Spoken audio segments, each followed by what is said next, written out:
If you use Telegram regularly, there's a really useful feature you should know about: Telegram Cloud Storage.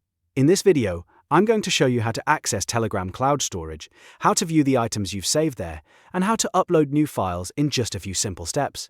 This is a great way to keep files, photos, videos, notes, and important messages stored in one place that you can access anytime. If this tutorial helps you out, don't forget to hit that like button and subscribe for more easy software guides.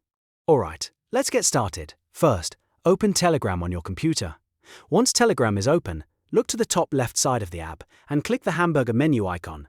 This opens the full left sidebar, where you'll see your chats and a few built-in options.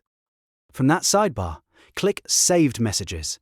This is the section that acts like your personal Telegram cloud storage. Anything you send here is saved to your account and can be accessed across your devices. Once you're inside Saved Messages, you'll be able to view the files, photos, videos, and messages that you've stored in your Telegram cloud. You can scroll through everything at any time, search through your saved items, and use this space like a private note or file vault. Now, if you want to upload a new file to your Telegram cloud storage, click the Attach icon, which looks like a paperclip. This is the icon used for adding files from your device. After clicking it, choose the file from your computer that you want to save.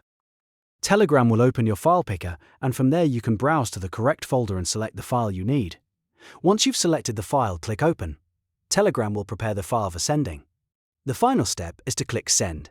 As soon as you send it to Saved Messages, the file is saved to your Telegram cloud storage and will be available whenever you need it later.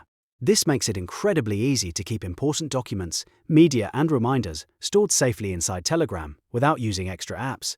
And that's how you access Telegram cloud storage and save new files to it. If this video helped, make sure to like the video and subscribe to the channel for more quick and useful tutorials. Thanks for watching, and I'll see you in the next one.